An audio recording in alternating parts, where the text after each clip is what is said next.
Hey, hello friends.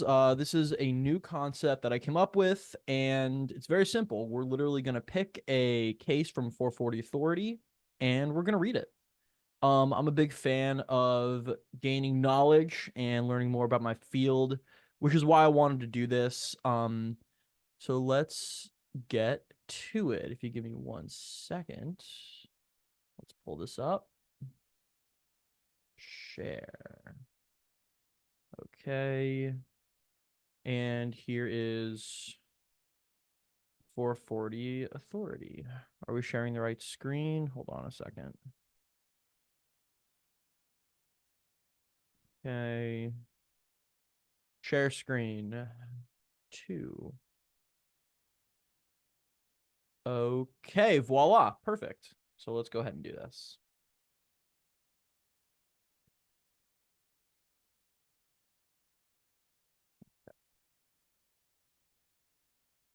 So let's pick one that sounds relatively interesting.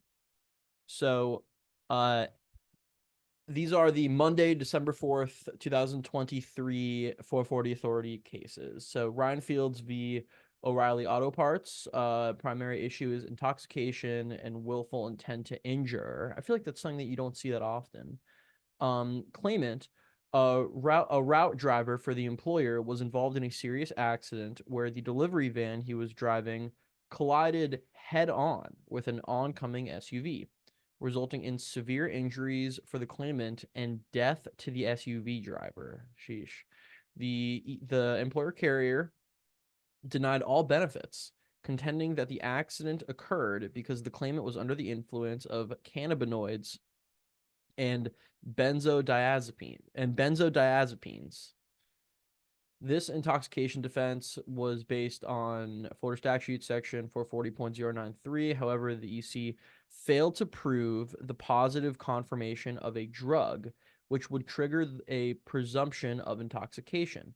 The JCC rejected the intoxication defense, stating that even without the presumption, the employer carrier had not demonstrated by preponderance of the evidence that the accident was primarily caused by the claimant's intoxication or drug influence. Because the matter had been bifurcated, jurisdiction was reserved to address remaining issues. Interesting. So I guess the employer carrier didn't establish that he was intoxicated. Let's keep reading because I don't. Let's just keep reading. Another option: Kevin Bodiford v. Gulf Coast Fabricators. Um, Issues are TTD and TPD. The employer carrier argument that claimant lacked what? The employer carrier argument that claimant lacked objective medical evidence of a work-related injury was rejected, with the JCC accepting Dr. Davis's testimony, which correlated subjective complaints with objective findings. The JCC found that the claimant had met the burden of proof, establishing that the work accident was the MCC of the injuries and inability to work. This explanation of what happened is there's no like details in this. Like it doesn't explain what happened. It just explains the kind of like the results, which is fine. Whatever, but I just doesn't really intrigue me to read further. TPD benefits were granted from July 14th to December 19th with an offset for wages paid by the employer during that period. Additionally, the claimant was awarded TTD benefits. Okay, so we're not gonna read that one. Um, okay, Scott Beck v. City of Tallahassee Police Department.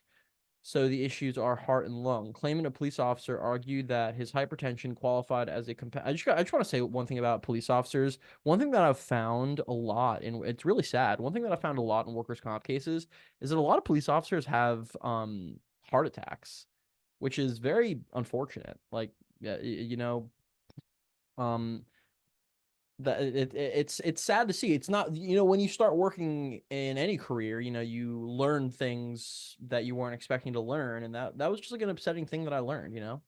um but anyway, so claimant, a police officer, argued that his hypertension qualified as a compensable injury. The EC conceded that the claimant met some of the criteria, but disputed whether hypertension was a covered condition and if the claimant suffered a disability. The JCC determined that the claimant's hypertension, diagnosed by multiple doctors, fell under cardiovascular hypertension, a covered condition. The JCC also found that the claimant experienced a partial disability on April 18th, 2022, supported by medical opinions and the claimant's testimony. Despite conflicting impairment ratings from different doctors, the JCC accepted the opinion of the EMA, Dr. Perloff, granting a 3% impairment rating. The JCC ordered the EC to authorize treatment with a cardiologist, deemed the hypertension compensable, and granted impairment benefits with penalties and interest. Okay. So it sounded like there was just a confusion as to whether or not hypertension would be compensable. Is that a thing? Does hypertension sometimes not fall under compensability? Let's take a quick look.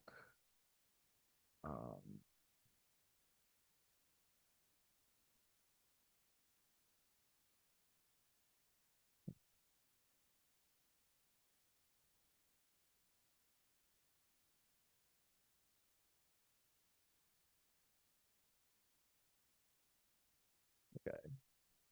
Because like what would be the I guess establishing that hypertension is falls under I mean that might be like an arising under issue.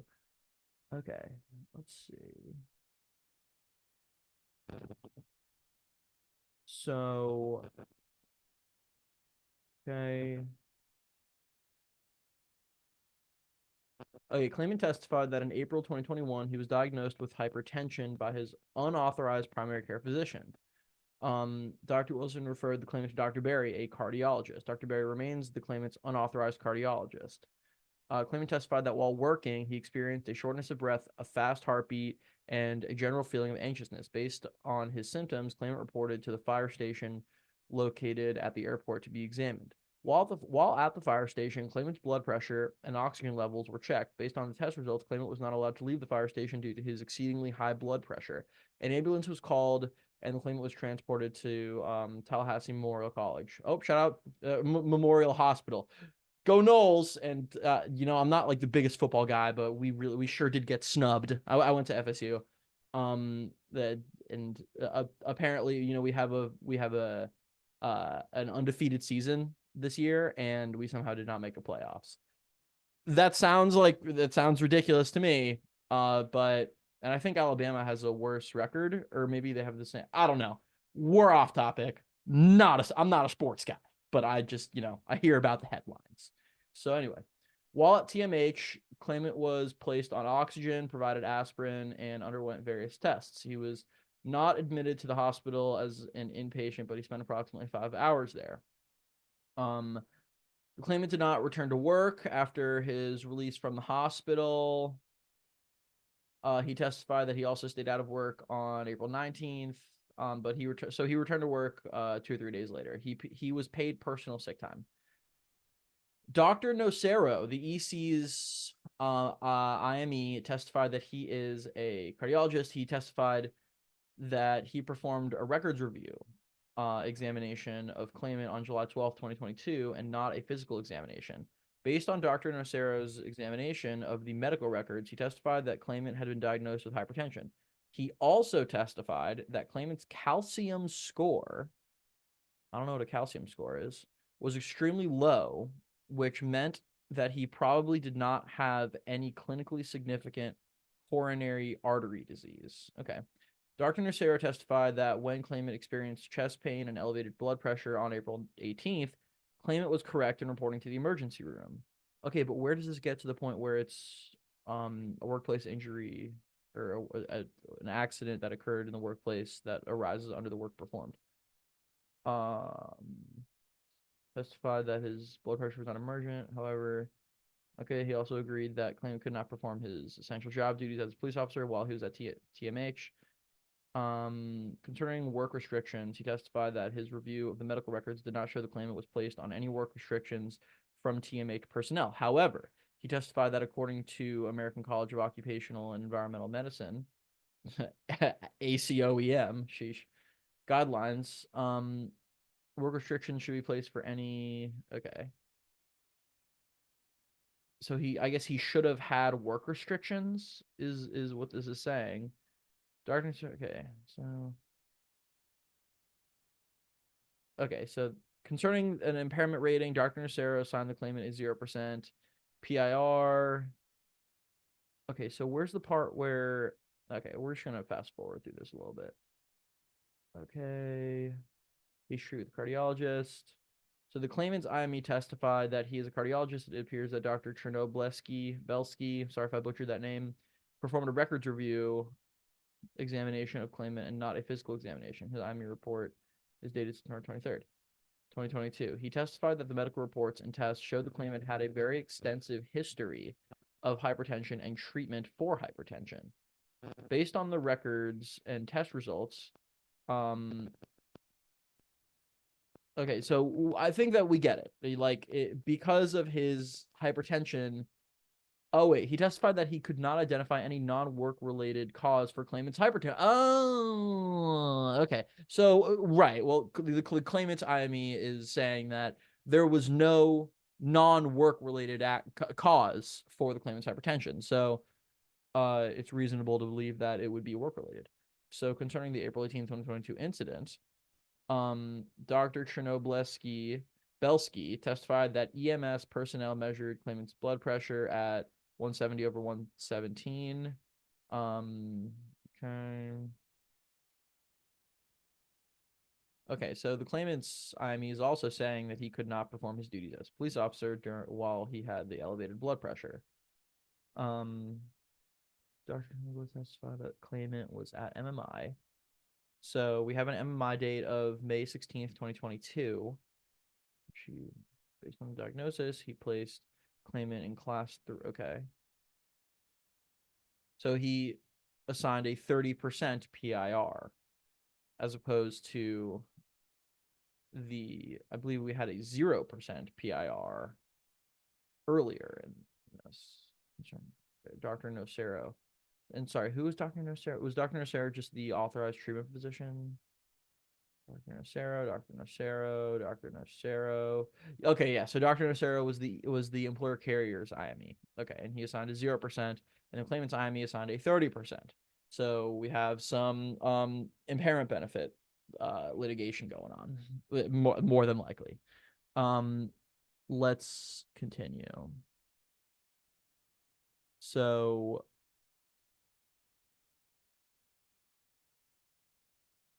okay, going back.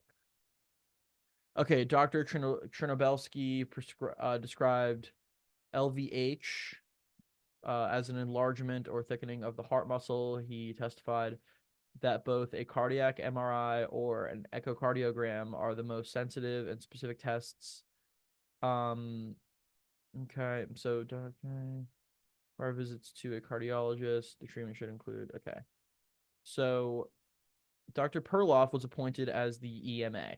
He was asked to answer 2 questions. 1, what is the appropriate PIR? 2, did claimant sustain a disability, partial or total, on or after the date of accident as a result of this hypertension? The 2 answers to these questions carry the presumption of correctness. Okay, because he's an EMA. Dr. Perloff testified that he performed a physical examination on April 26, 2023. Dr. Perloff testified that he diagnosed claimant with hypertension. He disagreed with Chernobylsky that claimant's LVH was related to his hypertension. Sorry. What's LVH? Hold on. I hate missing an acronym. Here we go. Left ventricular hypertrophy. Okay. So he described LVH as an increase in the width of the left ventricular posterior wall. So heart problems. Okay. So, Dr. Perloff assigned claimant a 3% PIR within class 1 rating for claimant's hypertension. He disagreed with Dr. Chernobylsky that claimant's LVH was related to his hypertension. Therefore, he did not rate the LVH. Interesting. Dr. Perloff testified. Okay.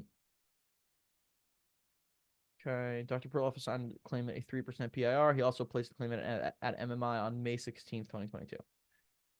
Trisha Scott testified that she is the payroll supervisor. She testified that her records show that the claimant worked a full shift. So yeah, we have some. There's gonna be some IB issues. So yeah, because we have the AWW is 2300, CR is maxed out at 1099. Okay.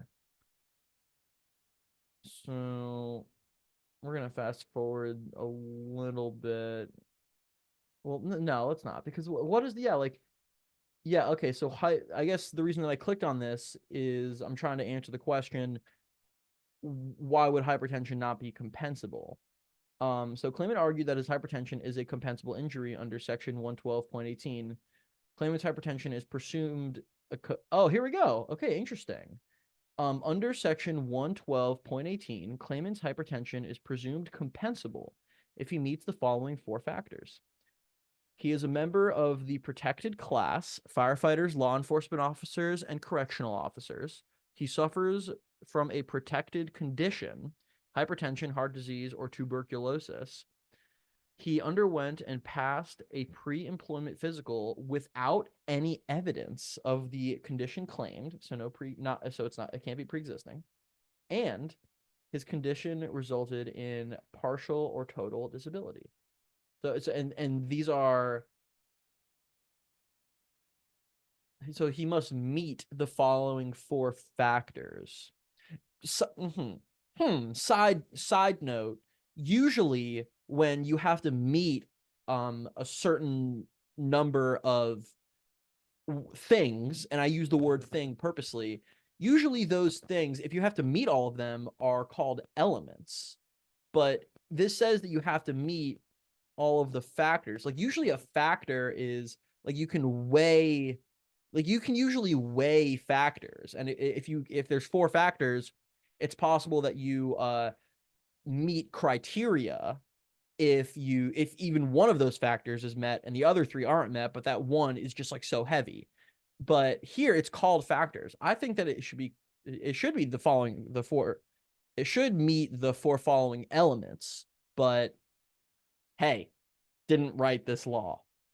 The EC agreed that claimant is a member of the protected class as a police officer and that he successfully passed the pre-employment physical without any evidence of hypertension. Therefore, to determine whether a claimant is entitled to the presumption under section 112.18, I will examine whether his condition is a protected condition and whether he suffered a partial or total disability as a result of that condition. So, Dr. Perloff diagnosed him with hypertension. Dr. Nocero diagnosed him with hypertension. Okay, so both IMEs and the EMA diagnosed him with hypertension, right? Sorry, let's just get a little who's who. Okay, so Perloff is the EMA, Chernobylsky is the claimant's IME, and Nocero is the EC's IME, I believe. Yeah. So do we have an authorized treatment physician? I don't think so. So concerning whether claimant suffers from a protected condition, Dr. Perloff diagnosed claimant with hypertension. Dr. Nocero diagnosed claimant with essential hypertension. And okay, so Nocero and Chernobylsky diagnosed the claimant with essential hypertension. So both of the IMEs did. And Dr. Perloff diagnosed the claimant with hypertension. Okay. However, Dr. Chernobylsky further explained that he used the term essential hypertension since the term cardiovascular hypertension is a rarely used term. He also testified that claimant's hypertension is a disease of the cardiovascular system. I accept Dr. Chernobylsky's explanation and opinion that claimant's hypertension is a disease of the cardiovascular system. Therefore, I find that claimant's hypertension meets the definition of cardiovascular hypertension, a covered condition under section 112.18. That's interesting. Maybe I'm missing something, but I believe I know that there's law concerning accepting EMA's opinions, did the EMA, Dr. Perloff, not comment on whether or not hypertension is a disease of the cardiovascular system? Um, he must have, but or maybe it just maybe it's implied. I'm not totally sure. Let's do a quick Goog. Hypertension definition. Okay. When pressure in your blood vessels is too high. Wait, is when the pressure in your can't even read. Hypertension, high blood pressure, is when the pressure in your blood vessels is too high. Okay. So, yeah, and I'm seeing things about cardiology. So I mean, I guess from a general perspective, hypertension is related to the heart. I'm not a doctor, so okay. This holding is supported by. See, sometimes you just got to keep reading. It's like I'm wondering why the judge is making this. I'm wondering why the judge is accepting this, and then it's like I'm googling it, and then the answer is just going to be in the next paragraph. That's why you just got to keep reading. This holding is supported by Williams v. City of Orlando. In Williams, the claimant was diagnosed with essential hypertension. However, evidence was presented that the claimant's essential hypertension was also included arterial hypertension. As held in Williams, Bivens does not hold that, as a matter of law, essential hypertension is not covered by Section 112.18. To the contrary, Bivens, which also involved a claimant diagnosed with essential hypertension, was decided on the ground there was simply no record evidence that the JCC could rely on, an absence of evidence to support a finding that hypertension was arterial or cardiovascular. Here, as discussed above, I find the claimant has provided sufficient evidence that his hypertension includes cardiovascular hypertension. We're going to read that paragraph one more time. This holding is supported by Williams v. City of Orlando. In Williams, the claimant was diagnosed with essential hypertension. However, evidence was presented that the claimant's essential hypertension also included arterial hypertension. As held in Williams, Bivens does not hold, as a matter of law, essential hypertension is not covered by Section 112.18. Bivens does not hold. Okay, so as a matter of law, so essential hypertension is not covered. So it's not covered by Section 112.18. So I guess it's not a protected. Okay, we're gonna move on. To the contrary, Bivens which also involved a claimant diagnosed with essential hypertension, was decided on the ground there was simply no record evidence that the JCC could rely on, an absence of evidence to support a finding. Which also involved a claimant which was decided on the ground there was simply no record evidence the JCC could rely on to support a finding that the hypertension was arterial or cardiovascular. Here, as discussed above, I find the claimant has provided sufficient evidence that his hypertension includes cardiovascular hypertension. Okay, so what this means is that the claimant needs to establish that the hypertension it has to do with his heart or cardiovascular system. And it sounds like an IME, based on what I'm seeing here, an IME making that opinion, I guess, provided that it's based on sufficient evidence or reliable medical evidence, or I think the word of the statute is reasonably reliable. It escaped. The exact language escapes me right now. Nonetheless, you have to establish proof that the hypertension is cardiovascular in nature. I guess I'm not a doctor, but that's what this is saying. To the extent Dr. Nocero's diagnosis that the claimant suffers from essential hypertension creates any conflict between his opinion and that of Dr. Chernobylski's, I reject Dr. Nocero's opinion. I find that Dr. Nocero did not address whether his issue of the term essential hypertension included a disease of the cardiovascular system. I also find that Dr. Perloff's diagnosis of hypertension does not conflict with Dr. Chernobylski's diagnosis, as Dr. Perloff used the general term of hypertension without any qualifying language. So they didn't really comment on whether or not it was essential. Interesting. So that's a nice little nugget of knowledge. You have to establish evidence that it is related to the cardiovascular system. And so if you don't comment on it, then you're opening yourself up to a lack of conflict. And the lack of conflict can thwart your efforts in getting an EMA. Very interesting. I next turn to whether claimant suffered a partial or total disability from the event on April 18th, 2022. Disability occurs when an employee is incapacitated from performing his work. Bivens v. City of Lakeland. Effective date of disablement occurred when the claimant was precluded from working because of his disease. A claimant does not need to suffer actual wage loss.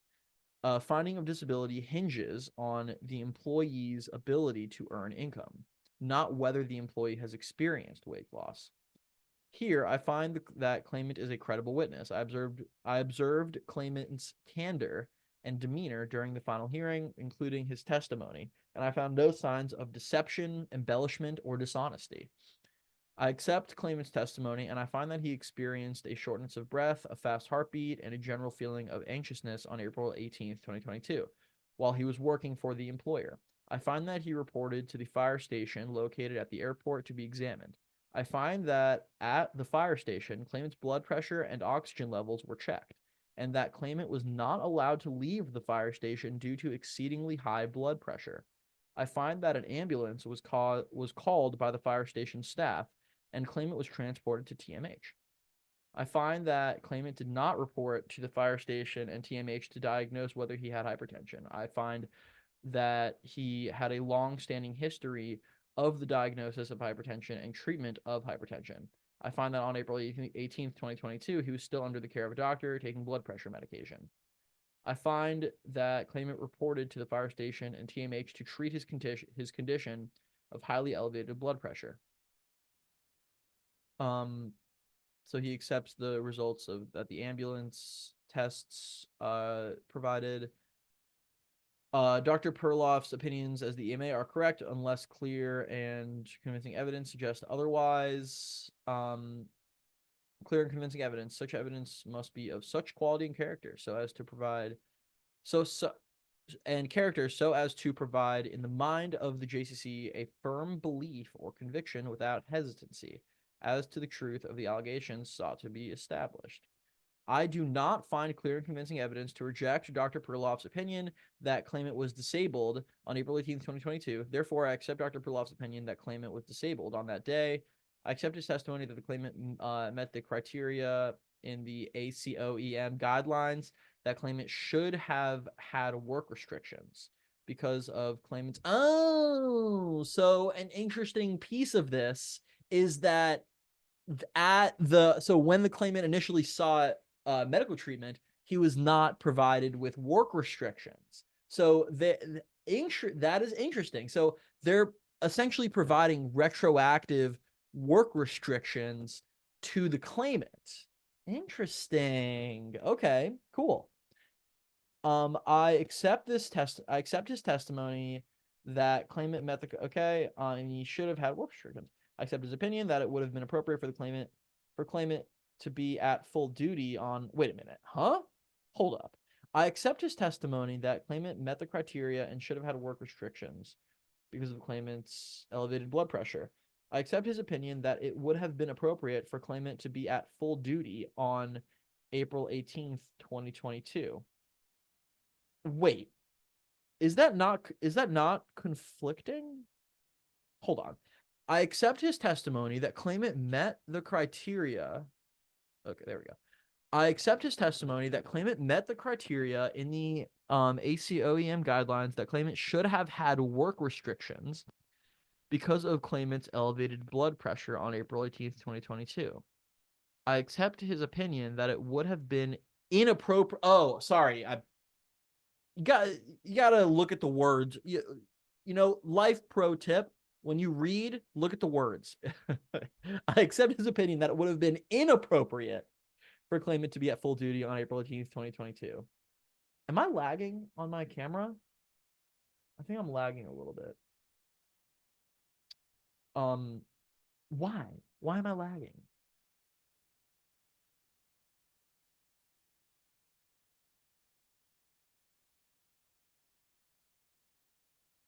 Huh. It's weird. Okay. Anyway, therefore, I find that claimant was at least partially disabled as a result of his hypertension on April 18, 2022, and that he could not return to his work as a police officer. Furthermore, both Dr. Chernobylski and Dr. Nocero agreed that claimant was at least partially disabled as a result of his hypertension on April 18, 2022. Both doctors also referenced the ACOEM guidelines. Concerning any argument that claimant was not placed on work restrictions by the personnel at TMH on April 18, 2022, and therefore he was not disabled, I reject such argument. There's no evidence that the doctors at TMH knew of the ACOEM guidelines or used it as a reference on April 18, 2022. Nor is there any evidence that the doctors at TMH even addressed the issue of work restrictions. Finally, even if the doctors at TMH did address work restrictions, I find those doctors were unauthorized doctors, and I cannot use any medical opinions from unauthorized doctors. That's correct. I find that the setting of work I should say I feel when I say that is correct, I mean of course that's correct. I'm not qualifying what this judge is saying. Of course this judge is correct. I mean no disrespect, Your Honor. Sorry. Um, I find that the setting of work restrictions or work status is a medical opinion. I also correct. Oh, I don't mean any disrespect if the judge who wrote this is watching this video. And we're moving on. I also reject any argument that the retroactive setting of work restrictions is. Wait. I also reject any argument that the retroactive setting of work restrictions is speculative. Cool. A physician may retroactively determine work restrictions. Furthermore, Dr. Perloff sufficiently explained his rationale for placing claimant on disability status for April 18th, 2022. I find that his explanation is well-reasoned and logical. Therefore, I find there is no clear and convincing evidence to reject Dr. Perloff's opinion. Based on the above, I find the claimant has proven that he is entitled to the presumption under 112.18 that his hypertension is a compensable work injury. Furthermore, I find the EC did not present any or sufficient evidence to rebut the presumption. Therefore, I find that claimant's hypertension is a compensable work injury. Impairment benefits. Claimant argued that he is entitled to impairment benefits based on Chernobylski's PIR of 30%. The EC argued that he's at PIR of 0%. So, and the EMA, I believe he said 3%. As discussed above, Dr. Perloff was appointed as an EMA to answer two questions. One of the questions concerned the conflict between Chernobylski and Nocero's PIR. Perloff assigned a 3% PIR. And while considerable questioning was posed to Dr. Perloff by the EC concerning his method for utilizing the 1996 Florida Uniform Impairment Rating Schedule, and the EC argued that I should reject Dr. Perloff's PIR opinion, I declined to do so. After spending significant time reviewing Dr. Perloff's explanation of his method, I find clear and convincing evidence does not exist to reject Dr. Perloff's opinion. I find that his explanation of his method of assigning the 3% PIR supports his opinion. I also find both Dr. Chernobylski and Dr. Nocero both expressed concern with the rating schedule. However, I find that Dr. Perloff did utilize the rating schedule in assigning the 3%. So, okay, so the judge accepts the 3%. Therefore, I find the claimant is entitled to impairment benefits based on 3%, effective on October 7th, 2022. I also find that claimant is entitled to P&I for the late payments. Wherefore, it is ordered and adjudged. The claim for authorization, payment, and scheduling of medical care and treatment with a cardiologist or appropriate physician to treat claimants' disabling arterial and cardiovascular hypertension and or heart disease is granted. The EC shall authorize a cardiologist to treat claimants' hypertension. The claim for the hypertension of disabling arterial and cardiovascular hypertension and or heart disease is granted in part. Claimant's hypertension is a compensable work injury. The claim for payment of permanent impairment benefits starting from May 16th, 2022 to present and continuing is okay, so he's getting permanent impairment benefits. The EC shall pay claimant impairment benefits based on a 3% PIR. P&I's interest is granted. Penalties and interest, that's P&I, is granted. The EC shall pay P&I. The claim for attorney's fees and costs is granted. Okay, interesting. So what did we learn? Let's go back up here for a minute. So here.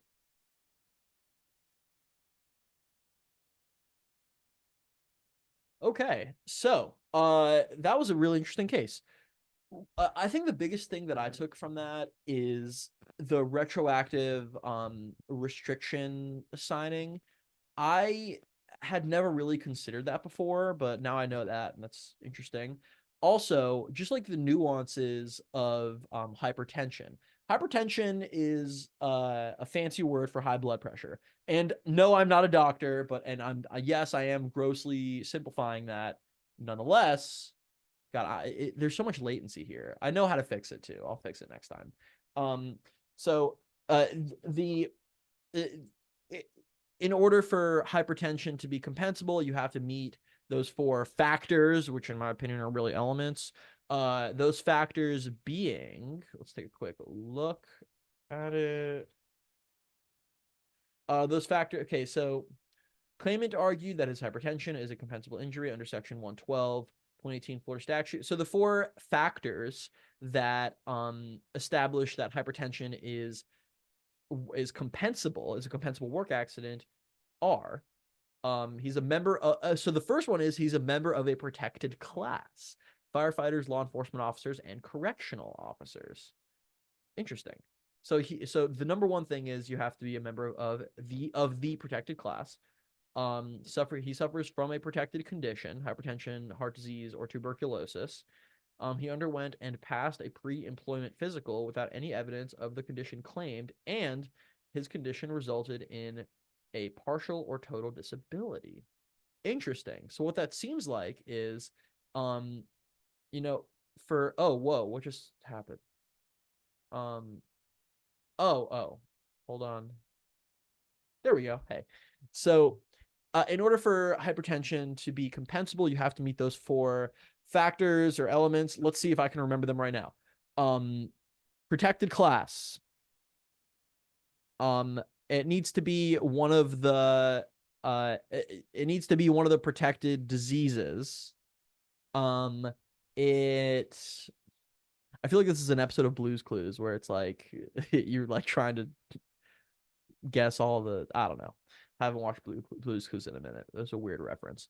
But okay, so the pre-employment physical and his condition resulted in partial or total disability. Okay. Additionally, there needs to be evidence. I mean, this is just an obvious thing. It's kind of a tenet of the law, but there needs to be evidence of what you're trying to establish. So if you're trying to establish that there are heart-related issues with hypertension, basically, if you're trying to establish a certain type of hypertension, you have to provide evidence of that. And if there's no conflicting evidence, then there's no conflicting evidence, and you've established it, right? That's what this final order sounds like to me. If this video interested you, thank you. Please comment. If there's any questions that you have about workers' compensation, please let me know. My name is Levi Graham Weinstein. I am a workers' compensation attorney. For the watchers, I love you. Peace.